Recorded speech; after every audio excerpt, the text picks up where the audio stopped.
అందరికీ praise lord. దేవుని నామానికి మహిమ కలుగును గాక. మీరందరూ బాగున్నారు కదా? మీరు పెడుతున్న ప్రతి ప్రార్థన రిక్వెస్ట్ కానిదని మేము ప్రార్థన చేస్తున్నాం.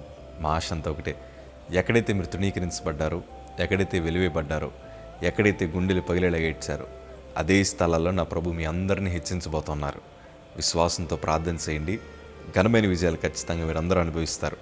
God bless you all. ఈరోజు మనందరి హృదయంలో ఒక బలమైన ప్రశ్న కదులుతోంది. అదేంటి తెలుసా?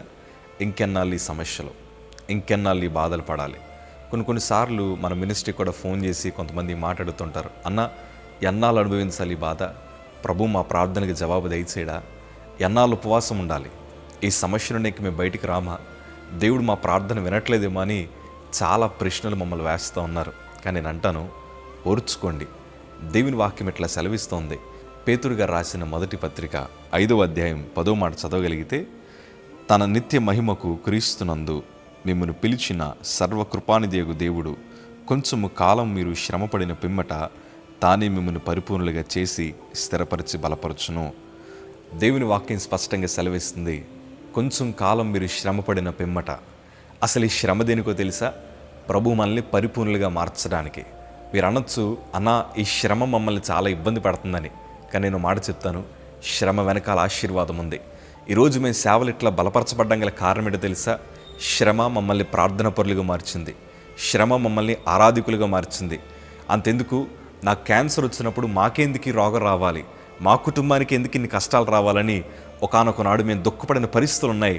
కానీ ఈరోజు గర్వంగా చెప్తున్నాం, ఆ క్యాన్సర్ రావడం వల్ల, ఆ క్లిష్టమైన పరిస్థితులు మా కుటుంబానికి రావడం వల్ల మేము ఇంకా ప్రభువులో బలపరచబడ్డానికి, ఆయన అద్భుతాన్ని అనుభవించడానికి దేవుడు కృప చూపించారు.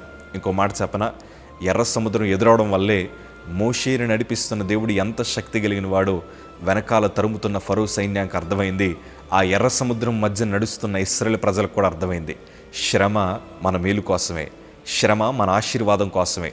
దేవుడు మనల్ని బలపరిచి, దేవుడు మనల్ని స్థిరపరిచి, పనికొచ్చే పాత్రలుగా దేవుడు మనల్ని వాడుకోవడానికే కొన్ని శ్రమల మధ్య నడిపిస్తారు. ఈరోజు ఈ ప్రశ్న మీ హృదయాన్ని కలవరపరుస్తుందేమో.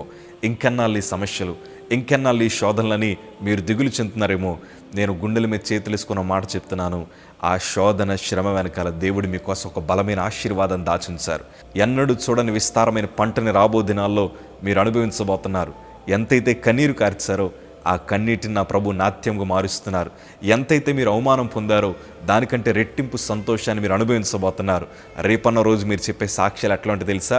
ఈ శ్రమ రావడం వల్ల మమ్మల్ని ఎంతోమంది వదిలేశారు, కానీ ప్రభు మమ్మల్ని విడిచిపెట్టలేదు. ప్రభు మా పక్షాన నిలబడ్డారు. మాకు ఉద్యోగాలు లేక ఎన్నో ఇబ్బందులు పడ్డాం, కానీ ప్రభు మాకు ఉద్యోగాలు ఇచ్చారు. ఎన్నో శ్రమలు మా కుటుంబాలు అనుభవించాయి, కానీ వాటన్నిటిని నా ప్రభు ఆశీర్వాదకరంగా మార్చాడని రాబో దినాల్లో మీరు అందరూ సాక్షిగా నిలబడబోతున్నారు. నేను నమ్ముతున్నాను, మీరు కూడా విశ్వాసం ఉంచండి. శ్రమ మన ఆశీర్వాదం కోసమే అన్న సంగతి ఎప్పుడు మర్చిపోద్దు. God bless you.